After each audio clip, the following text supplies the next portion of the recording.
기도하겠습니다. 살아계신 하나님 아버지, 오늘도 하나님의 말씀을 배우고자 합니다. 하나님이 이 시간에 은혜를 베풀어 주셔서 주의 말씀이 밝게 깨닫고 믿어지는 시간 되게 하여 주옵소서. 아멘. 예수님의 이름으로 기도하옵나이다. 아멘. 아멘.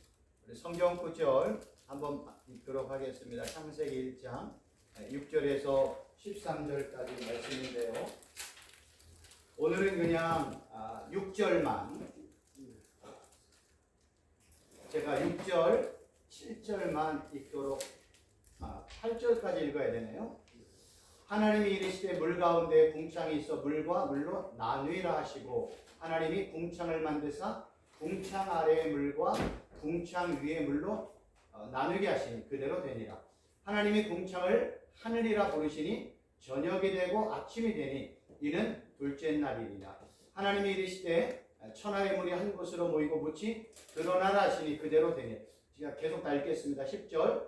하나님이 묻을 땅이라 부르시고 그 모인 물을 바다라 부르시니 하나님이 보시기에 좋았더라.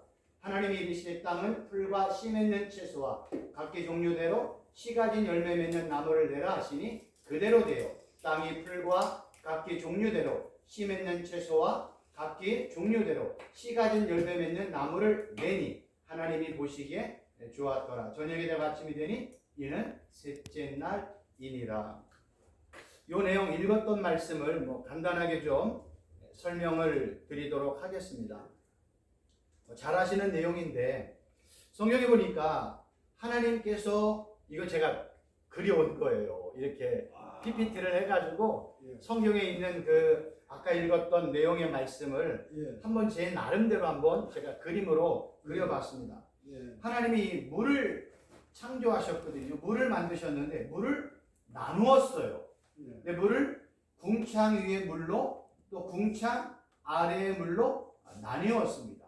그리고 궁창 아래의 물을 바다와 땅으로 이렇게 분리를 했고, 땅에는 풀이나 씨 맺는 채소나 씨 갖는 열매 맺는 나무나 또 바다에는 큰 바다 생물이나 물에서 움직이는 모든 생물을 이렇게 나누셨습니다.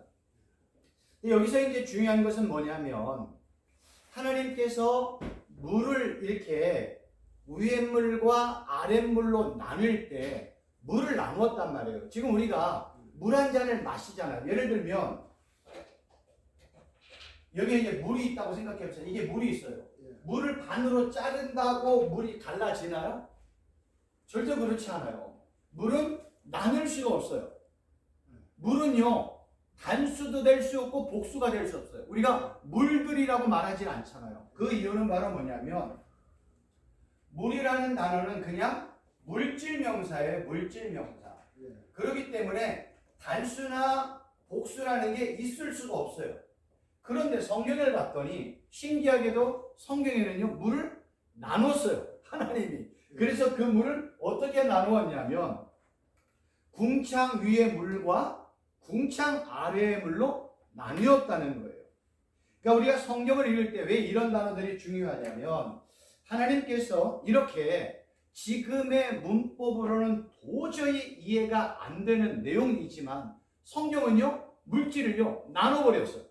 윗물과 아랫물, 궁창 위의 물과 궁창 아래의 물로 나눴어요.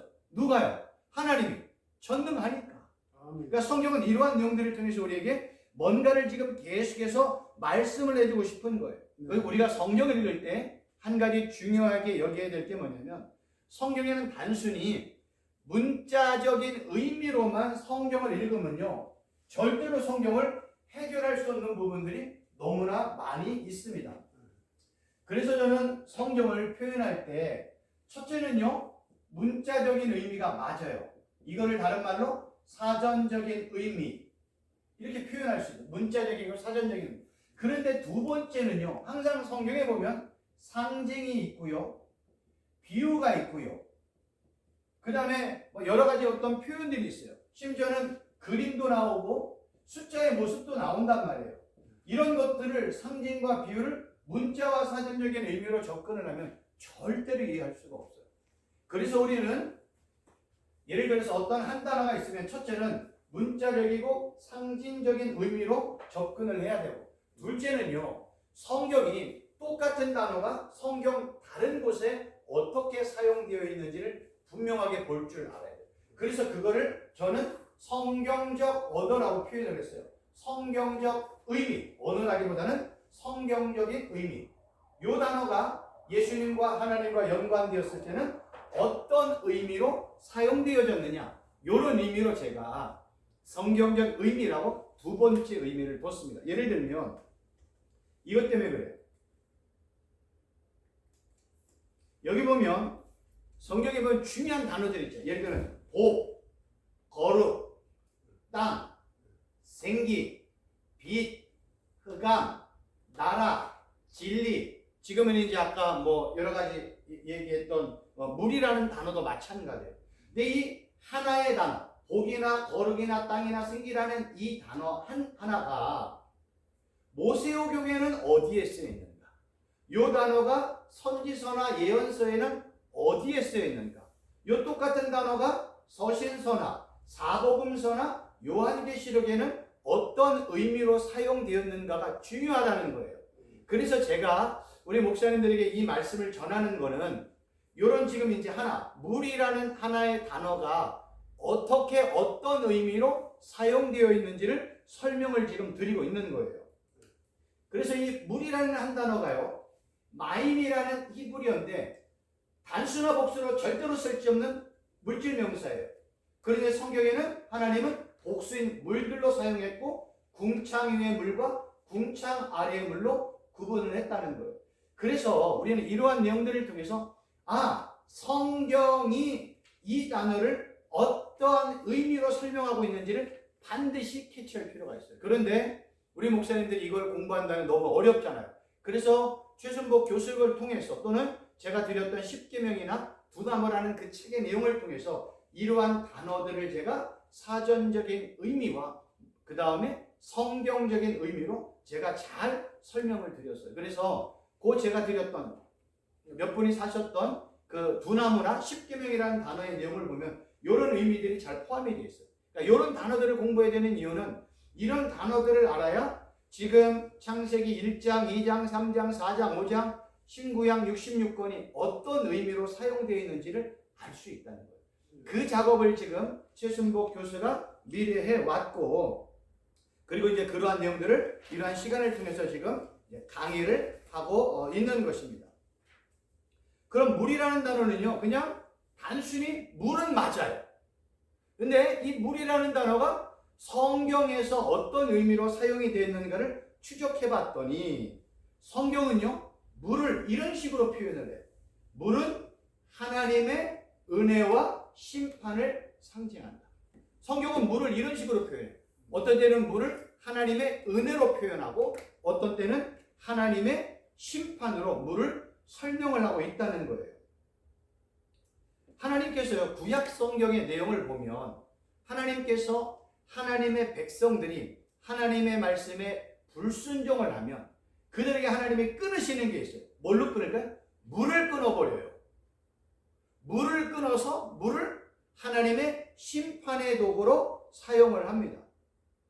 성경에는요, 단순히 하늘에서 비가 때가 되면 내리고 구름이 모아가지고 비가 내린다고 설명한 적이 단 한 번도 없습니다. 가뭄이 들어서 올해는 왜 이렇게 가뭄이 들어? 그래서 가뭄으로 말미암아 밭에 뭐 찔레나 가시나 엉겅퀴가 나는 것을 올해는 왜 이렇게 가뭄이 길어? 이런 의미로 설명한 적이 단 한 번도 없습니다. 성경에는요, 비가 제때 오지 않는 것은, 그러니까 이른 비와 늦은 비가 제때 오지 않은 것은 하나님의 백성들의 불순종에 대한 하나님의 징계의 수단이 물이었어요. 그러나 반대로 이야기해서 하나님께서는요, 하나님의 말씀에 순종하고 하나님만 예배하고 우상들을 철폐하고 마음과 정성과 뜻을 다하여 하나님을 따라가는 백성들에게는 하나님이 그의 결과로 적절하게 때에 맞게 이른 비와 늦은 비를 제공을 해주셨어요. 왜 그러냐면 이스라엘 나라에는요, 천수답이라고 혹시 들어보셨습니까? 천수답? 천수답이라는 건 뭐냐면 빗물에 의존하여 논밭을 경작하는 것을 하늘에서 비가 내려서 그 땅을 일군다고 해서 천수답이라고 이야기를 했습니다. 왜 그러냐면 이스라엘 나라는요, 물을 저장할 만한 공간이 하나도 없어요. 그래서 비가 내리면 밑에 바위로 되어 있는 그런 곳들이 많아가지고 전부 다 다른 곳으로 흘러가게 되어 있어요. 그래서 이스라엘 나라는 땅에 물을 저장할 수가 없어요. 우리나라 같은 경우는 땅에 물을 저장을 하잖아요. 호수를 저장하려고 넓은 농토에 필요한 물을 저장해서 필요에 따라서 물을 공급해주고 빗물을 받잖아요. 근데 이스라엘 나라는 빗물을 받을 수 있는 여건과 환경이 아니에요.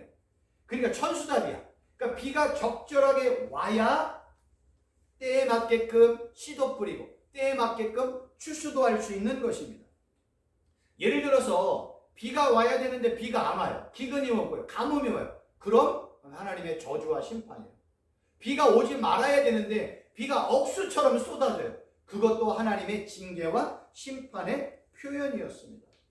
그래서 구약 성경은요, 하나님의 말씀에 순종한 결과, 하나님만 예배하고 우상을 철폐한 결과로 하나님께서 때에 맞는 비를 이른 비와 늦은 비로 이렇게 허락을 해 주셨다는 거예요. 그래서 이 연관된 몇 개의 성경 구절을 좀 읽어드리면 여기 있습니다. 에스겔 33장 22절에 보면 내가 또 전염병과 피로 그를 심판하여 쏟아지는 폭우와 큰 우박덩이와 불과 유황으로 그와 그 모든 무리와 그와 함께하는 많은 백성에게 비를 내리듯 하리라. 그러니까 우박덩어리를 뭐처럼 내려? 비처럼 내려요. 불과 유황을 뭐처럼 내려? 비처럼 내리는 거예요. 폭우가 쏟아지는 폭우예요. 가을에 추수를 해야 되는데 일주일 내내 비가 와. 그러면 그 1년 농사 망하게 되어 있습니다. 근데 신명기 28장 23절 24절을 보니까 내 머리 위는 하늘에 노치 되고, 하늘이 노시여요. 그 다음에 내 아래 땅은 철이야. 철에다가 곡식을 심으면 어떻게 되겠어요? 망하지요. 여호와께서 비 대신 티끌과 모래를 내 땅에 내리시리니 그것들이 하늘에서 내 위에 내려 마침내 너를 멸하리라. 비가 와야 되는데 하늘에서 뭐가 와요? 티끌, 먼지가 오는 거예요. 우리가 지금 매번 이 미세먼지 때문에 그래요. 중국에서 막 미세먼지가 넘어온다고 그러잖아요. 그 미세먼지가 360을 오인다고 생각해 보세요. 24시간 온다고 생각해 보세요. 모든 농사야 다 망하게 되어 있어요. 근데 하나님은 하나님의 말씀에 불순종한 이스라엘 백성들에게 하늘에서 비 대신 뭐가 내린다? 티끌과 모래를 쏟아부어 주겠대요. 그런데 하나님은 하나님을 예배하는 백성들에게 은혜의 담배를 내려주시는데요. 요엘서 2장 23절 그가 너희를 위하여 비를 내리시되 이른 비를 너희에게 적당하게 주시리니 이른 비와 늦은 비가 예전과 같겠다. 그러니까 비가 올 때 비가 적당하게 와야 돼요. 때에 맡기고 와야 돼요. 그게 복이야. 그러니까 성경은 그래서 하나님이 이른 비와 늦은 비를 적당하게 내리는 것을 하나님의 축복의 통로라고 생각을 한 거예요. 이사야 30장 23절 내가 땅에 뿌린 종자에 주께서 비를 주사 땅이 먹을 것을 내며 곡식이 풍성하게 기름지게 하실 것이라. 그날에 내 가축이 광활한 목장에서 먹는다. 그러니까 비를 내리니까 땅이 좋지요. 거기서 곡식이 풍성하지요. 기름지지요. 가축이 물을 먹죠. 지금 이 설명하고 있는 거예요. 예레미야 14장 22절 이방인의 우상 가운데 능히 비를 내리게 할 자가 있는가. 그러니까 이방인의 바알과 아세라 중에서 비를 내리게 할 수 있는 우상이 있냐? 없다는 거예요. 하늘이 능히 소나기를 내릴 수 있으니까 우리 하나님 여호와 그리하는 자는 주가 아니시냐. 그러니까 결국은 뭘 얘기해요? 하늘에서 비를 내리시는 분은 누구다? 하나님이시다. 그래서 성경에는요 하나님을 뭘로 표현하냐? 어떤 때는 비의 신, 어떤 때는 풍요의 신, 어떤 때는 다산의 신으로 이렇게 설명을 하고 있는 거예요. 그래서 이 구약 성경의 내용을 보면 이런 표현이 있어요. 혹시 이런 그림 보신 적 있어요? 요거는 바알을 얘기하고 요거는 아세라 석상을 얘기해요. 바알이라는 것은 뭐냐면 전쟁의 신, 그 다음에 가산의 신, 비의 신이에요. 아세라는요 풍요의 신이에요. 그래서 보세요. 성경에 보면 이게 보이실까 모르겠는데 성경에는요 재미있는 거는 구약에 나와 있는 이 내용을 보면 구약 성경에는요 뭐와의 싸움이냐면 어떻게 보면 바알과 하나님과의 싸움이에요. 성경에는 바알을 전쟁의 신이라고 얘기해요. 근데 성경에는 하나님을 또 뭐라고 그래요? 전쟁의 신이라고 얘기를 해요. 하나님도. 바알은 또 뭐예요? 비의 신이야. 근데 우리가 읽은 내용을 보면 하나님은 이른 비와 늦은 비를 적당하게 내리는 비의 신이에요. 하나님은 또 무슨 신이에요? 풍요의 신이란 말이에요. 근데 하나님께서 우리에게 풍요를 주어야 참된 풍요가 오는 진짜 풍요의 신이라는 거예요. 그래서 구약 성경에는요 너 바알을 섬길래 하나님을 섬길래 진짜 사람이 만든 인간이 만든 돌이나 나무나 목상으로 만든 그 바알을 섬길래 아니면 진짜 전지전능한 하나님을 섬길래 지금 이 싸움이라는 거예요. 근데 이스라엘 백성들은 하나님도 선택하고 바알도 선택했어요. 어떤 때는 하나님을 쳐버리고 바알을 쫓아갔어요. 이런 내용이 이제 신약으로 넘어오면 어떨까요? 신약으로 넘어오면 다른 게 아니라 악한 사단과 예수 그리스도의 싸움이 아니에요. 악한 사단보다 더 강력한 게 누군지 아세요? 인간이 나예요, 나. 나를 믿고 따라갈래? 예수님만 믿고 따라갈래? 나의 뜻이에요? 예수님의 뜻이에요? 나의 결정이에요? 예수님의 결정이에요? 나의 길이에요? 예수님의 길이에요? 지난 시간에 배운 것처럼 내가 보기에 좋은 것을 선택할 거예요? 예수님이 보기에 좋은 것을 선택할 거예요? 내가 원하는 비전이에요? 예수님이 원하는 비전이에요? 어떤 것을 선택하느냐가 지금은 신약과 구약의 싸움이라는 거예요. 그러니까 이러한 내용들이 신구약에서는요 동일하게 설명되어 있고요 언급되어 있어요. 그러니까 이러한 내용들을 통해서 우리가 공부를 하나하나 해나가는 거예요. 그래서 성경은요 우리에게 이러한 바알과 아세라를 통해서 이런 우상을 섬길래 진짜 여호와 하나님을 섬기냐 이걸 우리에게 지금 계속해서 반복해서 설명을 하고 있어요. 그런데 우리가 알고 있는 것처럼 바알과 아세라가 우리에게 풍요를 주지 않습니다. 바알과 아세라가 비도 우리에게 주지 않습니다. 곡식도 풍요롭게 할 수 없습니다. 그런데 사람들은 바알과 아세라를 곡식을 풍요롭게 하고 그리고 우리의 그 뿌렸던 씨를 30배, 60배, 100배 열매 결과로 맺혀줄 수 있다고 그렇게 믿고 사는 거예요. 그러니까 성경은 이 얘기를 하고 있는 거예요. 하나님을 선택할래? 바알과 아세라를 선택할래? 하나님을 따라갈래? 바알과 아세라를 따라갈래? 하나님만 예배할래? 바알과 아세라를 예배할래? 우리는요 전지전능하신 하나님만 따라가야 된다고 성경이 증거하고 있잖아요. 그런 내용들을 지금 설명하고 있는 거예요. 또 하나 내용을 보면요 열왕기상 17장에 보면 이 아합과 그의 아내 이세벨이 나오잖아요. 그래서 어떻게 좀 표현할까 하다가 이세벨과 아합이라는 걸 인터넷에 좀 찾아왔었어요. 이 하나님께서 이 북이스라엘에 가뭄과 기근을 내렸잖아요. 근데 이 아합왕과 이세벨은 하나님을 찾지 않고 물의 근원을 찾았어요. 근데 아무리 물의 근원을 찾으려고 해도 찾을 수가 없어요. 그래서 그러한 모습을 비틀거린다라고 성경을 설명하고 있어요. 하나님이 비를 멈췄고 물 근원을 끊어냈으면 비를 멈추고 물 근원을 끊어내신 하나님을 찾아야 되는데 당시에 이 북이스라엘 왕인 아합과 그의 아내인 이세벨은 하나님을 찾지 않았습니다. 그리고 물이 있는 곳으로 스스로 찾는 일들을 했습니다. 성경에는요 이러한 내용들을 통해서 우리에게 말씀하고 싶은 건 뭐냐면 물을 공급해 주시는 분은 누구다? 전능하신 하나님이다. 우리에게 생명을 주시는 분도 전능한 하나님이시다. 구원을 베푸시는 이도 전능한 하나님이시다. 우리에게 양식을 공급하시는 이도 전능한 하나님이시다. 축복도 주시는 이도 전능한 하나님이시다라고 설명을 하고 있는 거예요. 그러니까 물이라는 내용을 이렇게 가지고 처음에는 궁창 위의 물과 궁창 아래의 물로 단순하게 설명했던 내용들이 그 똑같은 히브리어 단어가 어디에 썼는가 봤더니 이런 식으로 성경이 지금 확장되어 나가고 있어요. 또 하나요. 아모스 선지자라는 게 있어요. 저도 이것도 제가 인터넷에서 찾은 그림인데요. 그냥 도움을 듣기 위해서 그냥 이 글을 제가 가져왔습니다. 아모스의 내용을 보면 성경에는요. 물이 없는 게 하나님의 심판이래요.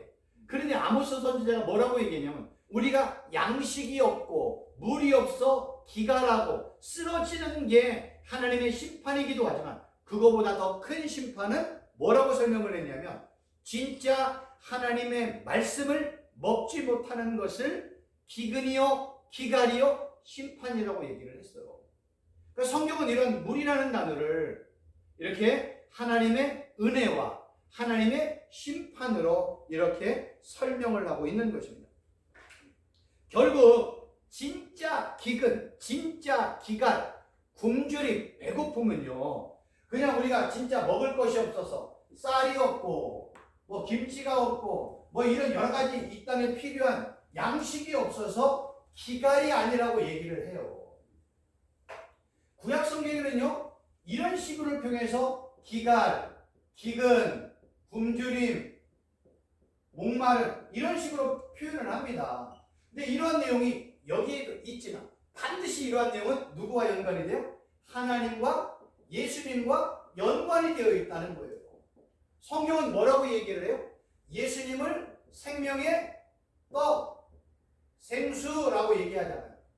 그래서 예수님이 나를 먹어라, 내 피를 마셔라 이렇게 얘기를 하는 거예요. 그러니까 예수님을 생명의 떡으로, 예수님의 말씀을 생수의 말씀으로 받아먹지 못하는 사람이 진짜 기근을 만난 것이고 진짜 기갈을 만난 것이고 진짜 배고프고 진짜 목마름이라는 거예요. 성경은 이러한 내용들을 우리에게 계속해서 설명하고 있는 거예요. 그래서 이러한 설명을 아모스 선지자가 얘기하잖아요. 하나님의 말씀을 듣지 못하는 게 진짜 기갈이라. 그리고 그런 내용들이 이제 신약으로 넘어와서는 예수님이 뭐라고 해요? 나를 생명의 떡으로 생수로 먹지 않는 그들이 진짜 기갈이야. 그래서 예수님이 내가 생명의 떡이다. 내가 생명의 떡이다. 나는 하늘로부터 내려오는 생명의 떡이다. 이렇게 선언을 한단 말이에요. 그러니까 우리는 매일 두 가지 양식을 먹어야 돼요. 어떤 양식? 이 땅의 양식을 먹어야 돼요. 오늘 뭐 김밥 드셨는가 모르겠는데 우리가 1시부터 2시까지 점심시간이잖아요. 이런 김밥이나 컵라면 이거 먹어야 돼요. 왜요? 이 땅의 양식을 먹어야 육신이 건강해지잖아요. 근데 이것만 먹으면 안 돼요. 뭐도 먹어야 돼요? 영적인 양식을 먹어야 되는 거예요. 그거를 생명의 떡으로 생수의 말씀으로 이러한 것들을 받아 먹고 받아 마셔야 된다고 성경은 설명하고 있어요. 보세요. 성경은요. 우리 목사님들은 어떻게 생각했는지 모르지만 성경에 고아는 누가 없는 게 고아예요? 성경에는요. 아버지가 없는 게 고아예요. 과부는요. 누가 과부예요? 남편이 없는 게 과부예요. 처녀는 뭐예요? 신랑이 없는 게 처녀예요. 그러면 재미있는 거는 성경에서는 고아를 단순히 육신의 부모가 없는 게 고아라고 얘기할까요? 안 그래요. 성경은 누구를 얘기해요? 하나님 아버지가 없는 게 뭐라고요? 그게 진짜 고아예요. 성경에는요. 과부를 육신의 남편이 없는 게 과부라고 얘기를 해요. 근데 성경은요. 하나님을 뭘로 표현하는 줄 아세요? 하나님을 남편이라고 표현해요. 성경은 그렇게 나와 있다니까요. 그리고 처녀는 뭐예요? 신랑이 없는 게 처녀야. 성경의 신랑은 누구를 얘기해요? 예수 그리스도를 이야기하는 거예요. 성경에서 집을 떠난 나그네라고 얘기하잖아요. 근데 성경에서 말하는 집은 우리가 매일 밤에 들어가는 그 집을 얘기해요? 아니에요. 어디를 얘기해요? 새하늘과 새 땅을 이야기하는 거예요. 성경은 그래서 이런 이중적인 의미가 있다니까요. 그러니까 문자적인 의미로 보고 이런 내용이 성경에서 어떻게 설명되어 있는지 이 성경적 의미로 접근하지 않으면 고아와 과부와 신랑과 그 다음에 우리가 가야 될 진짜 고향, 본향 우리는 1년에 한 번씩 몇 차례씩 고향을 가잖아요. 성경의 히브리서에 보면 그걸 본향이라고 얘기해요. 그 본향을 새하늘과 새 땅, 천국이라고 얘기하는 겁니다. 그래서 우리 인생을 나그네라고 얘기하는, 나그네는 방황하다가 나그네가 길바닥에서 객사하잖아. 나그네는 어디로 가야 돼? 집을 가야 되는 거예요, 집을. 그 진짜 집이 어디라고요? 새하늘과 새 땅인 본향, 하나님의 나라, 천국을 설명하고 있는 거예요. 그래서 이러한 천국이 지금 어디에서 이루어져요? 이 땅에서 이루어지고 있다. 누구를 통해서? 성경이신 예수님이 승천하시고 그 예수님이 하나님으로부터 성령을 받아 우리에게 성령을 보내주셨네요. 그 성령님이 우리 안에 거하는 순간 우리가 뭐가 돼요? 하나님 나라가 되는 거예요. 하나님 나라를 다른 말로 표현하면 땅이에요. 땅. 하나님의 통치, 하나님의 다스림. 이거를 땅, 나라, 천국이라는 의미로 설명을 하고 있는 거예요.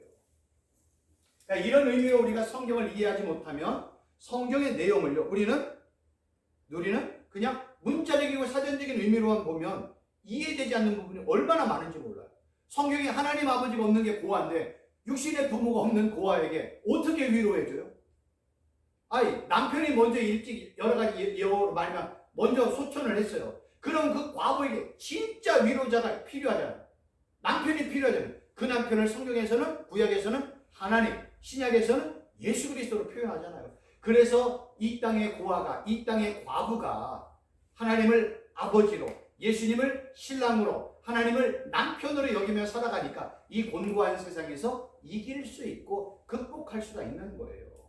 아니, 만약에 다 그 과부인 그런 분들이 이 땅에 어떻게 살아요? 진짜 신랑이신 예수님, 진짜 남편이신 하나님, 그리고 진짜 아버지인 하나님이 계시기에 위로받고 세임받고 능력받고 이 땅을 살아갈 수 있는 거 아니겠습니까? 그러니까 성경은 그런 의미로 우리에게 설명을 하고 있는 거예요. 그래서 아까 제가 처음에 요거 기억나는가 모르겠어요. 여기에 성경에 하나, 복이나 거룩이나 땅이나 생기나 이런 여러 가지 중요한 단어들을, 이 단어가 모세오경에는 어떻게 쓰여 있는지, 예언서는 어떻게 쓰여 있는지, 사도금서나 서신서나 요한계시록에는 어떻게 이 단어가 사용되어 있는지를 볼 줄 알아야 돼요. 그러니까 성경을 이렇게 볼 줄 알아야 돼요. 그러니까 하나의 단어를 사통팔달로 볼 줄 알아야 돼요. 그러니까 성경을 전체적으로 볼 줄 아는 눈이 열려야 돼요. 한 단어를 가지고 전체를 볼 줄 아는 눈이 열려야 성경이 관통이 되는 거예요. 성경을 아무리 읽어보세요. 관통이 되나? 관통이 안 돼. 그래서 어떤 때는 성경을 성전으로 관통하고, 어떤 때는 땅이라는 단어로 관통하고, 어떤 때는 복이라는 단어로 관통하고, 어떤 때는 생기라는 단어로 창세기부터 요한계시록까지 가는 거예요. 어떤 때는 거룩이라는 단어를 가지고 요한계시록까지 가는, 어떤 때는 남자와 여자라는 단어로 요한계시록까지 가는 거예요. 성경은 그냥 단순히 남자, 아담, 여자, 하와, 우리 인간은 남자예요, 이런 식으로 이야기하지 않아요. 성경은 그냥 항상 모든 이 남자와 여자를 누구와 연관해요? 예수님과 연관하고 신부인 교회와 연관하여 설명하고 있어요. 그거에 대한 근거가 뭔지 아세요? 에베소서 5장에 보면 바울이 뭐라고 그래요? 아담과 하와, 그 교회에 대한, 부부에 대한 내용은 누구에 대한 내용이라고요? 예수 그리스도와 교회에 관한 내용이라고 설명하고 있잖아요. 그래서 성경의 신부, 신랑에 대한 내용은 항상 신랑이신 예수님, 신부인 교회와의 연관을 성경적인 의미로 이해를 해야 돼요. 그러지 않고 우리가 창세기에 나와 있는 남녀 아담과 하와가 결혼을 해가지고 최초의 가정을 세워, 그건 1차적인 의미가 맞아요. 틀리다는 얘기 맞아요. 근데 성경은 그걸로 끝나느냐? 아니에요. 진짜 신랑이신 예수님과 신부인 교회를 설명을 하는 거예요.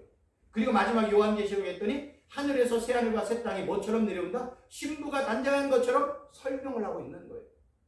그러니까 이러한 내용들을 우리가 접근하고 이해하지 아니하면 절대로 하나님의 말씀을 온전히 이해할 수가 없어요. 그냥 단순히 그냥 문자적이고 사전적인 의미로만 이해하면 어려움이 있다는 거예요. 두 번째, 첫째는 물은 하나님의 은혜이기도 했어요. 왜? 이른 비와 늦은 비가 적당하게 때를 따라오면 그 은혜의 상징이에요. 근데 비가 오지 말아야 되는데 비가 막 일주일, 한 달 동안 와. 폭우가 와. 지금 요새 뭐 중국이나 막 어디 난리가 났잖아요. 며칠만 왔는데. 근데 비가 한 달 동안 폭우처럼 쏟아진다고 해보세요. 그러면 노아 시대에 일어났던 홍수와 똑같은 사건이 일어나는 거예요. 근데 비가 오지 말고 비가 이제 와야 되는데 너무 많이 오고 비가 오지 말아야 될 순간에 또 비가 너무 많이 와. 그럼 어떻게 돼요? 그 물은 그 홍수는 하나님의 심판의 상징이라는 거예요. 그러니까 물은 이렇게 하나님의 은혜이기도 하고 심판이라는 거예요. 둘째는요. 성경의 물은요. 성령 하나님을 상징을 합니다. 성령 하나님. 그래서 연관된 성경 구절 요한복음 7장 37, 39절 명절 끝날 곧 큰 날에 예수께서 서서 외쳐 이르시되 누구든지 목마르거든 내게로 와서 마시라. 나를 믿는 자는 성경의 이름과 같이 그 배에서 생수의 강이 흘러나오리라 하시니 이는 그를 믿는 자들이 받을 성령을 가리켜 말씀하신 것이라. 예수께서 아직 영광을 받지 않으셨으므로 성령이 아직 그들에게 계시지 아니하는데요. 이 지금 예수님께서 요한복음 이 7장에서 언급했던 이 시기는요. 어떤 시기냐면 명절 끝날인 7일간의 초막절기가 끝나는 시기예요. 초막이라는 것은 광야 40년 동안 이스라엘 백성들이 초막에 살았던 날을 기억하고 기념하고 되새기기 위해서 초막절을 하나님이 허락을 하셨잖아요. 그래서 7일간의 초막절기가 끝나고 8일째도 또 성회예요. 그래서 이스라엘 백성들은 첫째 날도 성회, 8일도 성회예요. 그런데 초막절 7일 기간 동안에는요. 제사장들이요. 매일 아침 성전 제단에 물을 붓는 의식이 있습니다. 그래서 제사장 중에 한 사람이 새벽에 행렬을 깃글로 실로암이라는 곳으로 가서 실로암 못에 내려가서 황금 주전자에 물을 가득히 담아서 아침 제사를 드리기 위해 성전으로 올라와요. 그리고 그 실로암 물에서 못에서 가져온 물을 서편 굴뚝에 이렇게 붓는 의식을 초막절 7일 동안 진행을 합니다. 그리고 진행을 하면서 성가대가 막 하나님을 찬양하고 할렐루야 찬송을 부르는 일들이 초막절 7일 동안 거행이 됩니다. 이렇게 초막절 7일을 거행하는 첫 번째 이유는 아까도 말씀을 드렸지만 하나님께서 초막을 지내는 동안에 광야에서 어떻게 살았는지를 기억하라는 거고요. 그리고 광야길을 갈 때 제일 중요한 게 뭐예요? 물이잖아요. 물을. 하나님이 반석에서 물을 내신 사건을 기념하라는 거예요. 두 번째로는요. 하나님께서 적당한 때에 이른 비와 늦은 비를 주시는 하나님이심을 기억하고 하나님 앞에 예비하며 찬양하는 날이 초막절기 안에 있어요. 그런데 7일 동안 이렇게 물을 붓는 행식이 끝나고 8일째가 되면 물을 붓는 예식이 없어요. 제사장이 실로암 못에 가서 물을 황금 주전자에 가져오지 않아. 그 8일째 되는 성회에 예수님께서 뭐라고 말씀하셨어요? 물을 붓는 의식이 없는 8일째 예수님이 내가 생수야. 너희 배에서 생수의 강이 콸콸 쏟아질 거야 라고 선포를 하셨어요. 언제요? 요때요. 명절 끝나고 이제 8일째 누구든지 목마르거든 내게로 와서 마셔. 나를 믿는 자는 성경의 이름같이 그 배에서 생수의 강이 흘러나오리라 하시니 이는 그를 믿는 자들이 받을 성령을 가르쳐 말씀하신 거예요. 지금 예수님이 뭐라고 그래요? 내가 너희에게 그 목마른 자들에게 물을 주는 그러한 사람이야. 나를 믿는 자에게 내가 네 배에서 생수의 강이 콸콸 쏟아질 거야. 성령을 설명하고 있는 거예요. 성경의 이러한 내용을 통해서 예수님 우리에게 말씀을 하고 있다. 왜요? 8일째 아무 물의 예식을 거행할 수 없는 8일째 의도적으로 이렇게 예수님이 말씀을 하시는 겁니다. 결국 예수님이 뭐라고 말씀하셔요? 내가 생수야. 내가 사람들의 갈증을 해갈시키는 생수야. 내가 반석에서 물을 일으키는 그리스도야. 내게 오는 자는 영원히 목마르지 않아. 나를 믿는 자는 배에서 생수의 강, 진리의 말씀이 콸콸 쏟아질 거야. 그러므로 누구에게 오라는 거예요? 예수님께 오라는 거예요. 내게 오면 예수님이 성령을 충만하게 부어 주신다는 겁니다. 그래서 예수님이 이런 표현을 쓰잖아요. 그러니까 초막절기 이런 행사가 요한복음 6장 35절 예수께서 이르시되 나는 생명의 떡이니 내게 오는 자는 결코 줄이지 아니할 터요 나를 믿는 자는 영원히 목마르지 않는다. 예수님이 그런 식으로 설명을 하는 거예요. 성경은 이렇게 목마른 배고픔을 다 누구와 연관해요? 예수님과 성령 하나님과 연관하여 설명을 하고 있다는 거예요. 여러분 생각해 보세요. 성경이 말하는 목마름, 갈증, 기근, 배고픔을 단순히 그냥 육체적인 목마름과 배고픔으로 설명을 했다면 야 최승복 교수야 너 목마르냐? 너 요 마트에 가서 삼다수물 사 먹어 이렇게 얘기하지 않겠어요? 예수님 당시에도 물 먹으면 물을 가지고 떠다니면서 마실 수 있어요. 근데 예수님이 왜 의도적으로 뭐라고 말씀하세요? 나는 생명의 떡이야. 나를 먹어야 배고픔에서 해갈돼. 내게 오는 자는 결코 줄이질 않아. 나를 믿는 자 진짜 영원히 목마르지 않아. 이렇게 설명. 왜요? 예수님이 생명의 떡이니까. 예수님이 생수이시니까 이렇게 우리에게 말씀하고 계시는 거예요. 이러한 내용을 접근하지 않으면 그래서 이 내용을 초창기에 있는 사람들이 야, 우리가 예수님의 살을 먹으라는 거예요. 우리가 식인종처럼 예수님의 살을 먹으라는 얘기가 이해가 안 되는 거예요. 예수님은 예수님의 말씀을 생명의 떡으로 생수의 말씀으로 받아먹고 받아마시라고 설명을 했는데 당시의 사람들이 이러한 내용을 깨닫지 못해요. 그래서 아니 저 사람은 자기를 뜯어먹으라는 얘기야? 이렇게 이해할 수밖에 없는 거예요. 근데 예수님을 뭐라고 그래? 내가 말씀이잖아. 내가 생명의 떡이잖아. 내가 생수를 주는 자잖아. 그러니까 나를 통해서 생명의 떡도 먹고 생수의 말씀도 받아 먹어야 진짜 배고픔, 진짜 목마름을 해결시킨다고 성경을 설명하고 있는 거예요. 보세요. 예수님께서 이 땅을 몇 년을 사셨어요? 대개 공적 사역을 3년 6개월을 했다고 대개 이야기를 합니다. 만약에 저나 여기 계신 우리 모든 분들이 3년 6개월만 산다고 생각을 하면 3년 6개월 동안에 무슨 말씀을 전할 거예요? 만약에 저나 우리 목사님들이 하나님의 아들이에요. 메시아라고 생각해보세요. 가정이에요. 잘못하면 이단이는 가정이에요. 그럼 메시아인 우리가 하나님의 아들인 우리가 이 땅에 3년 6개월 동안 사역을 하고 하나님 보좌 우편으로 올라간다면 3년 6개월 동안 그 메시아, 그 예수님은 뭘 전할까요? 제일 중요한 거 전하지 않겠어요? 제일 중요한 게 뭐예요? 영원한 하나님의 나라를 선포하는 거예요. 왜 우리의 이 땅의 삶은 아무리 길어봐야 200년 미만이에요. 지금도. 예수님 당시도 200년 미만이에요. 그러면 하나님이 보는 시각에 200년은 점도 아니에요. 점도. 티끌처럼 보이지도 않아요.